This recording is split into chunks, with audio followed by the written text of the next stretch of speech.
Good morning, good morning, good morning. Welcome to the Business Credit Workshop 1.0. Welcome, welcome, welcome. Hope you all are doing well. Let's hop into this quick webinar so that I can teach you how to build yourself some business credit and get up to 25K in business credit in less than 60 days. It's possible. So let's get into it.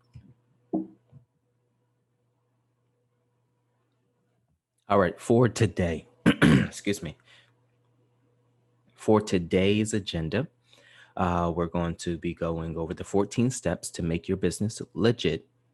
We're going to be going over what is business credit, business versus personal credit. Then we're going to go over some steps, your first 30 days, 90 days, 180 days, and 365 days of building. So before I begin, my name is Daryl Sykes. I am a serial entrepreneur who seeks to help young entrepreneurs in local communities thrive. I have been in the marketing and finance sector since 2015, where the roots of Sykes Marketing Group began. And ever since 2015, I have worked with nonprofits, startups, editorials, automotive, home improvement, e-commerce, and many, many other industries. So I can definitely help you in growing your business. Since then, I have been honing in on my knowledge of multi-level and multi-industry advertising and marketing. I aim to help. This is the true goal, guys. I'm 26, about to be 27 soon. My goal is to help 2,500 businesses, okay, 2,500 businesses build business credit and 1,000 people make 20K per month before I turn 30. So I want you to be a part of that group who's making 20K per month. I want you to be part of the 2,500 businesses that I am going to help. Okay. I am a business and lending specialist certified through nav.com to help businesses like yours excel at building usable business credit. So let's talk about these 14 steps, okay? First thing you're going to want to do is choose your business name, okay? You're going to choose your business address. You're going to get a business phone number, create your business entity. I misspelled that on the thing. I'll switch it up for the slides in the program, which you can download.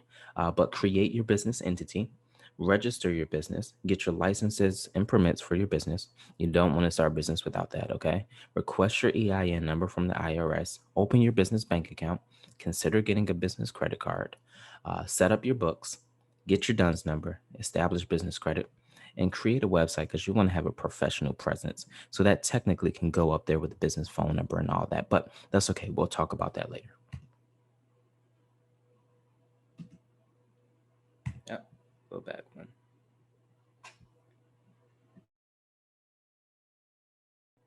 So, like we said, we're going to want to choose a business name.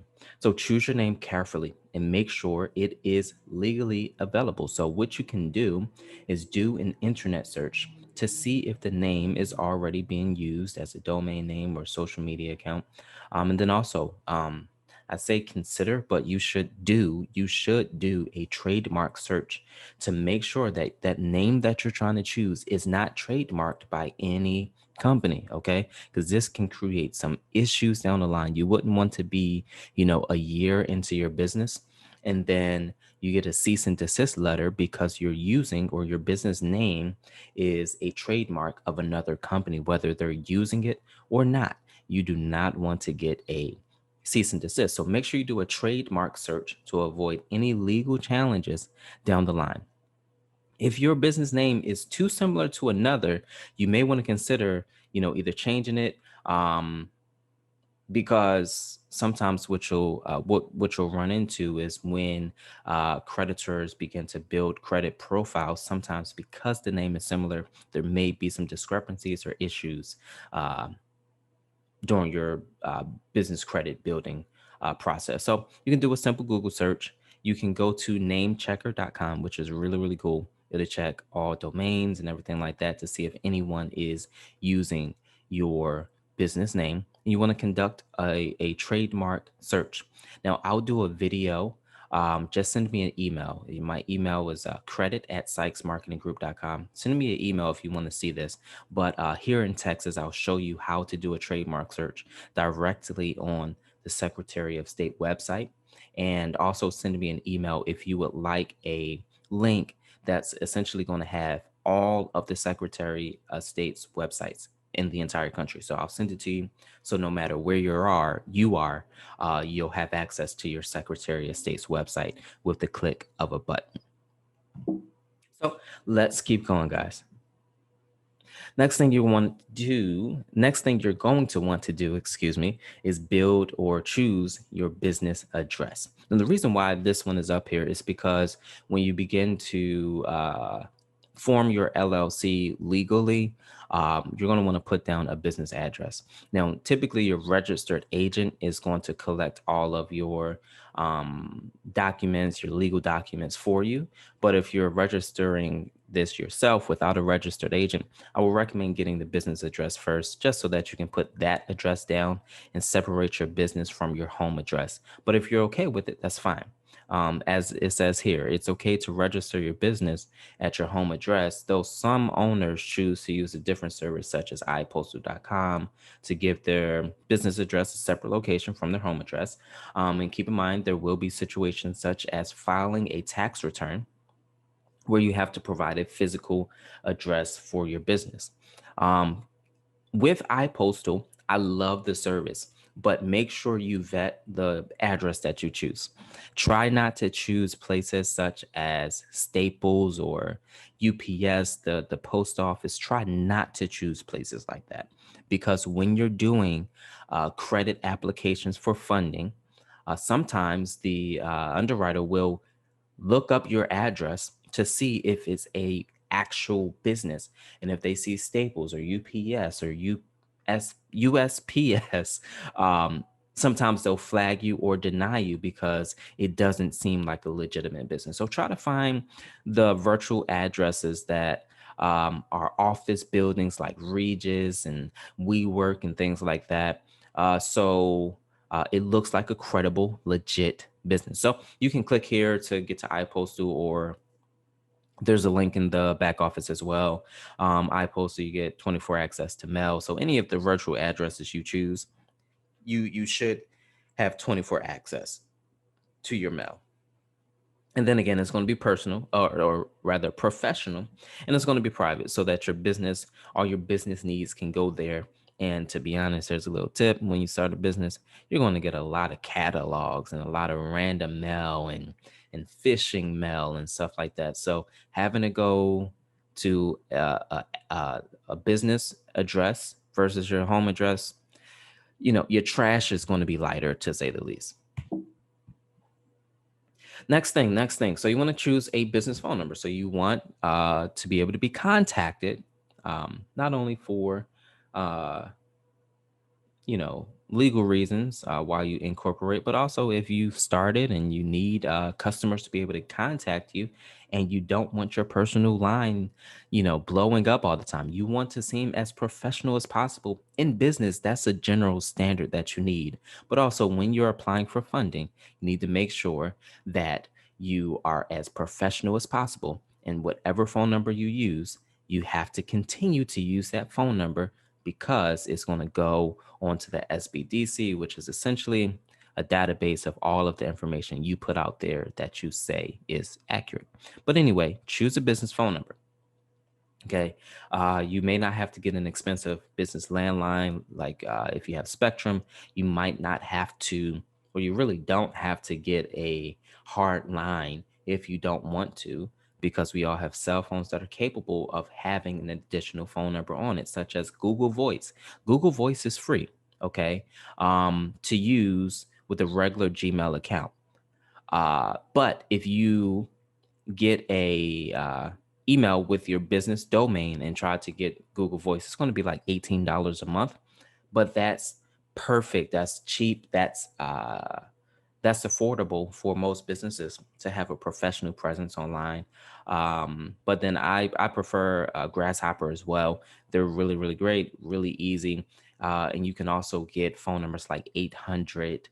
let's say you were ABC Towing, you can get 800 ABC Tow or whatever it would be. But you're not limited to standard area codes like 215s and stuff like that. You can get the 888s and the 800s. So this link will take you to Grasshopper. This link will take you to Google Voice. And this third step, I kind of mentioned it. If and now I know a lot of you, a lot of my students here, you signed up with at Yahoo, and yes, I'm talking to you. Okay, you signed up with at Yahoo, you signed up with at AOL, you signed up with at gmail.com. That's cool if you just send in a personal email, but listen, stop using that for business purposes. Go ahead and make an investment in yourself. Get an email with your business domain name. As a matter of fact, I might need to send out an email to link with GoDaddy or something like that so that you can buy your domain name. As a matter of fact, you can buy domain names through Google through Google as well. But get an email with your business domain name so that you can have, again, a professional presence online. So when you're applying to your business funding opportunities, if you're applying for a grant or whatever it is, it's going to be through your business domain name. All right. Very important. Let's keep on going, guys.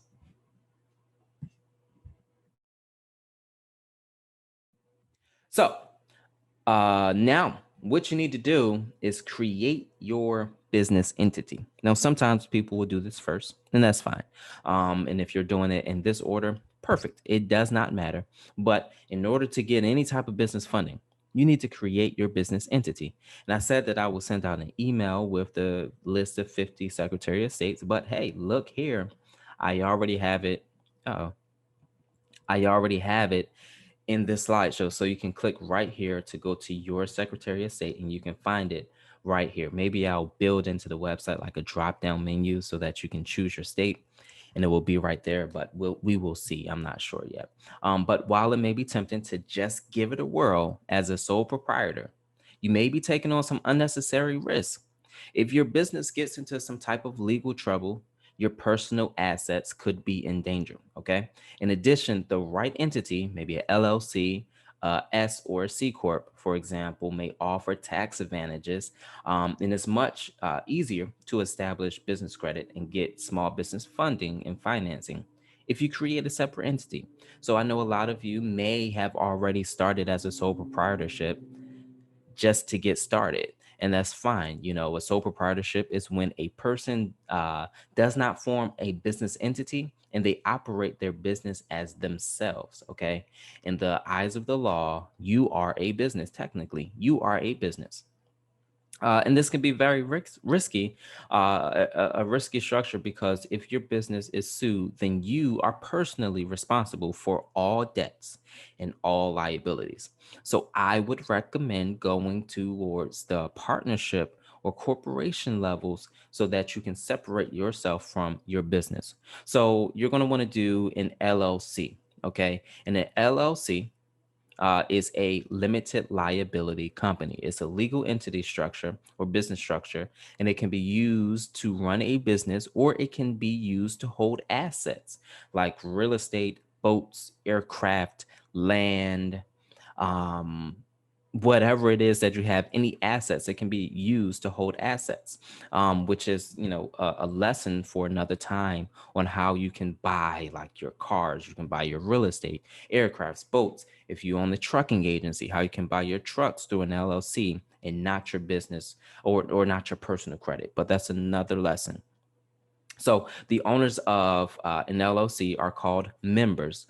So sometimes you'll hear multi-member LLCs, and it can be owned by one person, which would be a single member LLC, or an LLC can be owned by two or more people, which would be called a multi-member LLC. And but then you also have corporations, which is also a legal entity or a business structure, and it's most often used to run larger companies with shareholders and investors. So sometimes you'll hear the term C corp or S corp, but do your research. You know, maybe you can talk to one of your lawyers or something like that to figure out the best legal entity structure to start as. Very important, very important. Okay, register your business. You must register your business with the Secretary of State, which may be part of the process when you incorporate. Some Secretary of State's processes are completely different, so just follow the instructions on the Secretary of State's website and make sure you're on the one that you want to incorporate. So I know you may live in California, but you want to incorporate in Delaware. Make sure you're checking Delaware's Secretary of State website to follow their rules and not California, because you're not incorporating in California. Wherever you are incorporating, make sure you follow those instructions. Okay. Follow those instructions. So register your business if that's a step that is separate from the process when you incorporate. Here we go. Get licensing and permits. So let's say you own a trucking company. You established yourself as an LLC. Maybe you have to get a license or permit with the Department of Transportation, or DOT, in your state or wherever you incorporate it. So again, if you're not sure what you need, the Secretary of State's website in the state where you incorporate your business may help you understand permits you need, or check with your local small business development center. That's the SBDC, which would be in the state where you're at or wherever you're going to be incorporating. They typically have tons of resources where not only you can get business funding, offices, and grants and things like that, but also how to do the formation of your business. Okay, and I'm back. So after you have got, after you have your licenses and permits, the next thing I want you to do is to request an EIN number, okay? An employer identification number. This is an important important tool every business should have. So this is a 9-digit ID number, which essentially separates you as a person from your business and your business finances as well. It also provides legitimacy for your organization. Now, for sole proprietors, remember, sole proprietor acts or the person is acting or doing business as themselves. For sole proprietors, the EIN number may be a little bit unnecessary, but it does have some benefits. It's free, obviously. But when you apply for things as a sole proprietorship, a lot of times you'll use your tax ID number, which is quote unquote for your social security number as a sole proprietorship. But once you become an LLC, when they ask for your tax identification number or your TIN or your EIN number, this is what you'll use, your EIN number. Very important. It's almost not completely the same, but it's almost like your social security number for your business. Legally, the government says that an LLC is a person. So this EIN number establishes that business and gives it an identification number or an employer identification number. So very important. After you've done you received your LLC formation documents back, go get your EIN number. It's free, and literally it takes seconds to do. Okay. You're going to do this at irs.gov, irs.gov. Not, you're not going to go to irs.co or .org or .net. All of that will be a scam. Go to irs.gov, or you can just go to Google and type in EIN number or get your EIN number, and the first link should be irs.gov. But that's where you'll find it. Next thing you're going to do is get a DUNS number. So this DUNS number will be used to identify your business in the Dun and Bradstreet Commercial Credit Database. Now, this is also very important because this is a crucial number when it comes to building business credit. Pretty much anywhere you go to apply for business credit, American Express, Bank of America, if you want to go get a Mercedes or a G-Wagon or a Tesla, whatever you want to do, they're going to look to see if you have a DUNS number, Dun and Bradstreet number. They're going to want to see if that business profile is strong and legit. So you want to get this as soon as possible to start building your business credit. And you can just click the link here to get it. Fun fact, completely random. Or I'll just say, did you know that Abraham Lincoln actually worked for Dun and Bradstreet as long as Grant and McKinney used to work for Dun and Bradstreet? So this thing goes back, all right? It's not just a new thing. Dun and Bradstreet has been around for some time. Okay, if you need to make any changes to your DUNS number or correct any information that's on your DUNS report or DUNS profile, you can just call this number as well, or you can go online and do it. Either way is free. Now, side note, as soon as you sign up for your DUNS number, they're going to call you, they're going to email you, they're going to pester you because they want you to buy their software to help set up your DUNS number or to monitor your credit or to build your business credit. Unless you want to pay multiple stacks to Dun and Bradstreet, don't do it. Say no, I'm good. Okay. So after you have your EIN number, your LLC, your DUNS number, it's time to sign up for a business bank account because one of the first things you need to do is stop commingling business and personal funds. This can create all types of tax headaches and create personal liability. If your business is incorporated, this is going to be known as piercing the corporate veil. So you want to open up a separate business bank account used exclusively for business purposes. This will help keep your finances straight and may make it easier to qualify for some business financing, so that they just know that you're responsible with your money. Some online banks that are very, very easy to set up as a new business, that I personally like and use is Novo Bank, Blue Vine Bank, NBKR, and my all-time favorite is Brex bank account.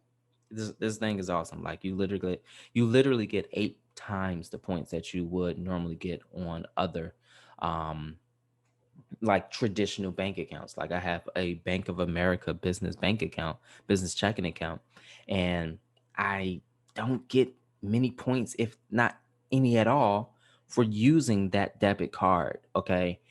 For normal purchases, I don't get any points for that. I might get some cash back if I buy at a certain store. But with Brex, you get cash back for any purchase that you make.